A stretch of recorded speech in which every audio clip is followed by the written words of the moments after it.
कैसे बीजेपी को झटका मिला है, क्या लगता है अब पश्चिम बंगाल में भी ऐसा कुछ होने वाला? आंधी है अभी तो, ये आंधी है आगे और आप देखते जाओ क्या है। लेकिन ये तो अभी छोटे स्तर का था ना, इससे क्या बड़ा? तो छोटे स्तर से आप क्या पहले बिल्डिंग ऊपर से खड़ी करते हैं नीचे से खड़ी करते हैं? आप जब हम लोग जब शायद इन चीजों को समझ भी नहीं रहे होंगे ना 2014 में, तो बीजेपी कैसे आई और कैसे क्या हुआ पता भी नहीं होगा। दिख रहे हैं अन्ना जी, कहाँ थे अन्ना जी? कहाँ कोई आया? आंदोलन पूरे देश में रचा, गद्दी पे कौन बैठा है, प्रधानमंत्री कौन है, पता चला? तो ये आपको काम करना है, अवेयरनेस अब आपके हाथ में है। आपको पता होना चाहिए अपने अधिकारों को लेकर, और आपको पता होना चाहिए कि बेस अगर मजबूत होगा तो आप उसके ऊपर ढांचा जितना मर्जी बड़ा खड़ा करें। छोटे से ही शुरुआत होगी, ऊपर आप ऊपर से नीचे नहीं आ सकते, राइट? पेट्रोल डीजल के तो जो दाम बढ़ रहे हैं उस पे क्या कहना है? 80-90 पूरे 100 क्या कहना है? मुझे तो वही कहना है जो वो लाला रामदेव जो बार बार बोलता रहता था, मूर्ख इंसान। जिसने समझ पाए आप लोग वोकल फॉर लोकल, समझ पाए? अब भी समझ जाओ, नहीं तो शरीर के बदन से कपड़े भी जाएंगे और कहेंगे तो क्या हो गया, महंगाई बढ़ गई, कपड़े उतारो पत्ते पहनो। ये भी दिन दूर नहीं है। तो ये हम लोगों को समझना, आप लोगों को समझना है। ये चीज तो हमें समझनी है ना कि वो इंसान जो कहता आया था 35 रुपए में पेट्रोल, बच्चों को बोल रहा है। बच्चे क्या होते हैं? आप बच्चों की फाउंडेशन खराब कर रहे हो। मतलब अभी जब उनका बेस बन रहा है तब आप 2014 से बोलते हैं, गुमराह कर दिया पूरे लोगों को। असली बात यह है कि विपक्ष निकम्मा है। अगर विपक्ष मजबूत हो ना तो ये बात ही ना हो।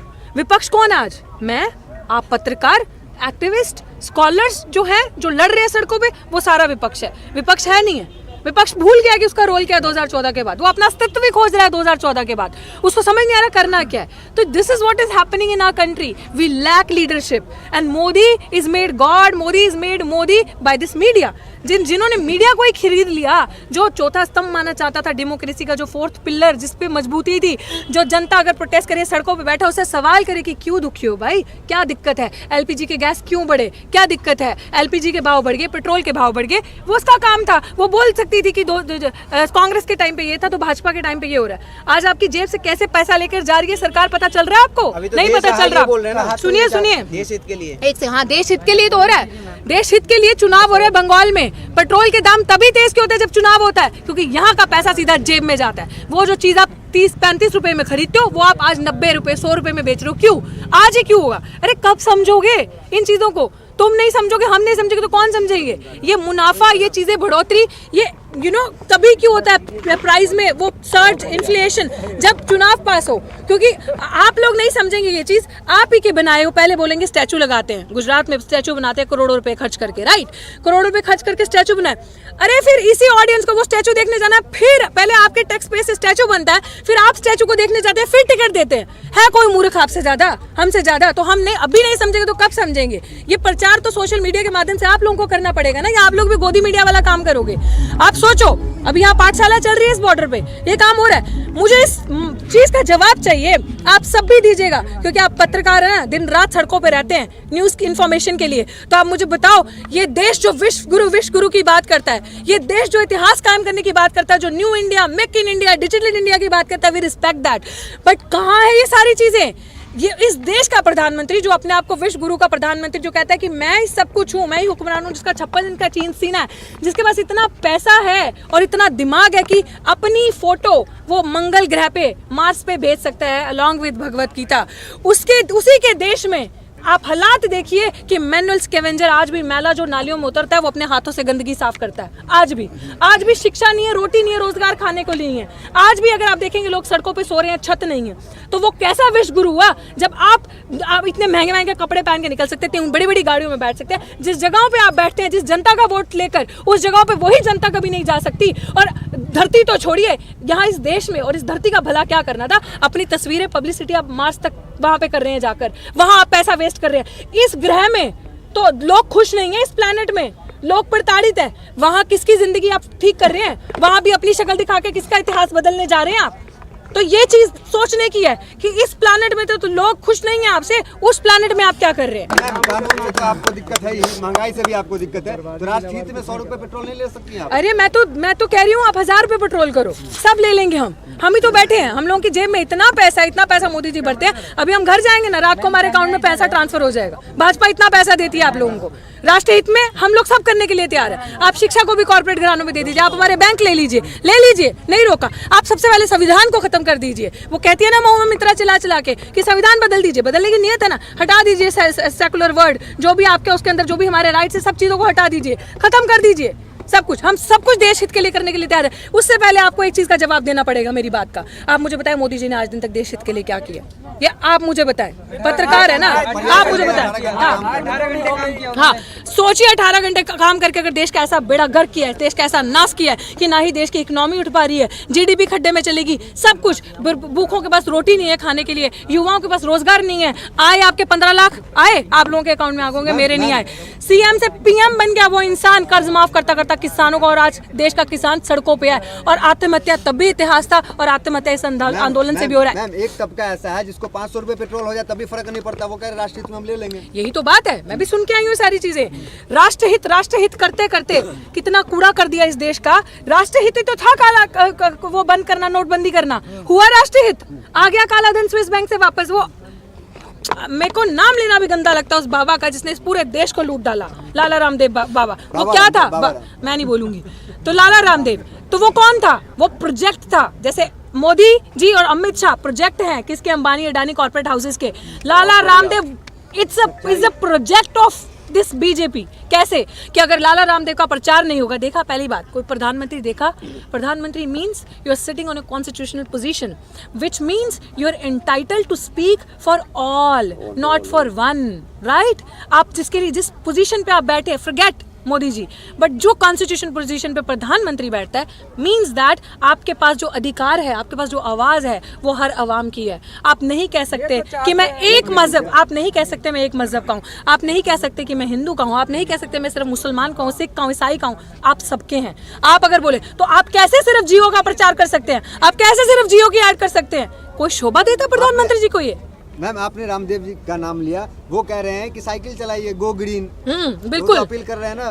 देखिए, साइकिल चलाइए ना। इस देश ने वो दौर भी देखा जब हमारे गरीब मजदूर साइकिल भी अफोर्ड नहीं कर सकते। जब लॉकडाउन हुआ था ना, पैर देखे थे, छाले पड़े उन मजदूरों के पास, पैदल जो घर गए थे, खून आ गए थे उन लोगों के पैरों में से, और आधों ने बीच सड़क में दम तोड़ दिया था। तो वो लोग तो चाहते हैं कि तन पे जो कपड़ा पहना ना वो भी ना रहे। वो लोग चाहते हैं जो निवाला एक आधा खा रहे हो वो भी ना रहे, आवाज भी बंद की जाए, और डरा धमका के आप लोगों को फिर उस दौर में ले जाया जाए जहाँ पे आपके पास आवाज ना हो। आप अपना, और ये जैसे कहते हैं ना, one nation one prime minister कब हो जाएगा ना, पता नहीं चलेगा। अगर नहीं समझे तो चुनाव कब खत्म हो जाएंगे। जो आप लोग इतने पावरफुल है ना, जो अधिकार है आपके पास वोट का, समझो, जो संविधान के लिए बोलते हो ना आप लोग, कुछ होंगे हम में से ही जो संविधान के लिए कुछ कुछ बोल देते होंगे, जो बाबा अम्बेडकर के लिए कुछ कुछ बोल देते होंगे, जो ये समझ नहीं पाते होंगे। जरा सोच के देखो, जो डॉक्टर अम्बेडकर ने आप लोगों को दिया है ना, उस वोट का अधिकार समझो, वन वोट वन वैल्यू। किसी भी सरकार का तख्ता पलट आप ऐसे कर सकते हैं, अपने अधिकार को समझो। आप लोगों ने उनको वहां बिठाया है और आप लोग गुलामी कर रहे हो। जब वो आते हैं, बड़े बड़े वादे करते हैं आप लोगों से, और बड़े बड़े वादे करके हम ही लोगों को लूट के जाते हैं। तो हमारे हाथ में है अभी भी मौका। अगर ये सरकार से, मैं तो आपके माध्यम से कहती हूँ कि हम लोग प्यार वाले हैं, हम लोग यूनिटी वाले हैं, मोहब्बत ब्रदरहुड वाले हैं। ये लोग दीवारें करते हैं, दीवारें लगाते हैं, हम लोग इनकी दीवारें तोड़ के ब्रिज लगाने वाले लोग हैं, ताकि आपस में लोगों को जोड़ें। अभी भी मुझे यही बार बार लगता है कि लोग, हो सकता है इतना बड़ा जो प्रधानमंत्री 56 इंच का सीना लेके घूमता, हो सकता है उसके दिल में कहीं तो हृदय हो, मतलब हृदय में, सीने में दिल हो, कहीं तो वो इमोशन हो, जो इमोशन होते हैं, जो संसद में वो ड्रामा करके रोते हैं, कहीं तो वो सच्चाई, जो हमारे एक्टर हैं, सच्चे आंसू रोए और इस बिल को रिपील करें। और ये जो किसान, जो जिन्होंने ठंड देखी, अब गर्मी सर पे आ चुकी है, पानी की तंगी है, बहुत सारी चीजें, सारे फ्लाईओवर पे बैठे हैं, कोई मकान थोड़ी है पक्के। तो इन लोगों की फरियाद सुने, आवाज सुने, और इस आवाम को इंसाफ मिले। और ये सरकार अगर आगे चाहती है राज करना और आगे रहना चाहती है सत्ता में, तो इन बिलों को रिपील करे, वापस ले। और मोदी जी, इस माध्यम से मैं आपको कहती हूँ, बहुत हो गया झूठ, मेरा झूठ सबसे मजबूत वाला खेल, बहुत फेंक दिया, बहुत लगा लिए जुमले। बार बार कहते हैं ना, एमएसपी था, है, रहेगा, है हिम्मत तो दो लिखकर जनता आपसे एक सवाल नहीं करेगी, बनाइए उस चीज को कानून, 2 लाइनें लिख दीजिए, हम खुश हो जाएंगे। संसद में तो कही रहे, संसद में तो बहुत कुछ कहा था। संसद में कहते संसद में इतनी चीजें कही, अभी तक हुआ और एक जुमला नहीं छोड़ा है। उनके लिए बहुत आसान है।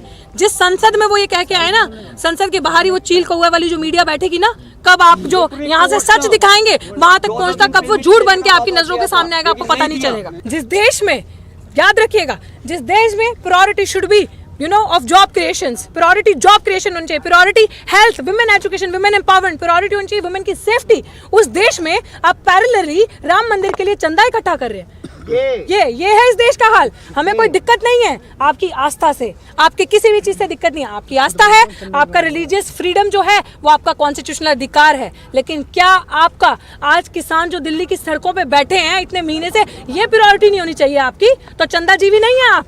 सरकार की नाक में नकेल डालनी है, लेकिन लग ऐसा रहा है कि किसानों के उन्होंने नाल लगा दिया है। अरे जी हाँ, बैरिकेटिंग, अजी हाँ, बैरिकेटिंग रोक क्यों नहीं लिया, कर क्यों, कुछ उखाड़ क्यों नहीं लिया? किसानों से जीतना आसान है क्या? मतलब किसान, आप कह रहे हो कि नकेल डालने आए हैं, ये आंदोलन इतिहास है अपने आप में। इट्स नॉट, मान लीजिए आज जीत नहीं है, कल नहीं है, परसों निश्चित है, लेकिन जो इस आंदोलन से अवेयरनेस और जो क्रांति हो रही है ना, वो आप कहीं नहीं देखेंगे। 30 साल के तो आप भी नहीं होंगे, 30 साल के तो आप भी नहीं होंगे। देखा 30 साल में, 25-30 सालों की हिस्ट्री में अपने इतिहास की देखा कोई ऐसा आंदोलन? देखिए ऐसी मास जागरूकता। यहाँ पे पाठशाला चल रही है, वहाँ पे लंगर चल रहा है, वहाँ पे कोई और प्रोजेक्ट चल रहा है, यहाँ पे पीछे केमिस्ट स्कूल है, सांझी सत्य है, सारी चीजें देखी कभी किसी आंदोलन की ऐसी रूपरेखा? सबको तो फर्जी बता रहे हैं। मैं तो वही कहती हूँ कि सब फर्जी हैं, सब फर्जी हैं। असली खाली वो हैं जिनकी जेबें गर्म है, जिनको मीडिया के अंदर जाना है, पैसा रात को उनके अकाउंट में आ जाएगा, सुबह वही बकना है जो लिख कर दिया है। असली खाली वही है। हमारी जेबें थोड़ी ना गर्म है। अगर वो हमें खरीद सकता है कोई? बिल्कुल नहीं। हमारी जेब कोई गर्म कर सकता है? नहीं। तो हमारी ये चीजें नहीं हो सकती, तो फिर बताओ, जब ये सारी चीजें नहीं हो सकती, जिनको मिल रहा है, जो देश का करने ही बुरा आए हैं, वो तो करेंगे ना ये काम। तो जब आपकी जेब गर्म हो रही है रात को, तो आप वही बोलोगे ना जो मालिक कहेगा। तो यही तो हो रहा है इस देश में। जब पहले मीटिंग्स होती रहती थी 26 से पहले ना, हमें भी लगता था आज होगा कुछ, कल होगा। हर मीटिंग के बाद एक दिल में रहता था कि अब कुछ सोल्यूशन निकलेगा, लेकिन अब ऐसा लग रहा है कि जो ये आंदोलन कर रहे हैं ना, एटलीस्ट आवाम जागरूक होगी। तो इनकी सरकार का शुक्रिया अदा करो, सबको अवेयर कर दिया, अपने हक की बात कर रहे हो आप, एजुकेशन की बात कर रहे हो आप, आज आप बोल रहे हो, आवाज उठा रहे हो। ये कोशिश करेंगे आपकी आवाज को दबाने की, लेकिन आपको दबना थोड़ी है। आप कुछ ऐसा नहीं कर रहे, हम कुछ ऐसा नहीं कर रहे जो संविधान के बाहर है, जो कॉन्स्टिट्यूशनल फ्रीडम ऑफ एक्सप्रेशन देता है। We are chasing that. संविधान कहता है वॉइस का, आपकी जो आवाज है उसका अधिकार है, मैं उसका पूरा फायदा उठा रही हूँ, सब उसका पूरा फायदा उठा रहे हैं। क्यों ना बोले? वॉइस ऑफ डिसेंट, जिसको ये किल करना चाहते हैं कि मैंने, अगर इन्होंने कुछ कहा, मैंने उसका कहा कि आई डिसएग्री, मैं अपना डिसेंट देती हूँ, तो उसको ये काटना चाहते हैं, उसको डरा धमका के जेल में डालना चाहते हैं। तो क्या करेंगे? यही ये करते आए हैं, सबको पता चल चुका है। उसके ऊपर क्या, संविधान के बाहर तो ये भी अपनी सीमा नहीं कर सकते क्रॉस। तो ये समाज जो आज का है वो इतना कमजोर नहीं है।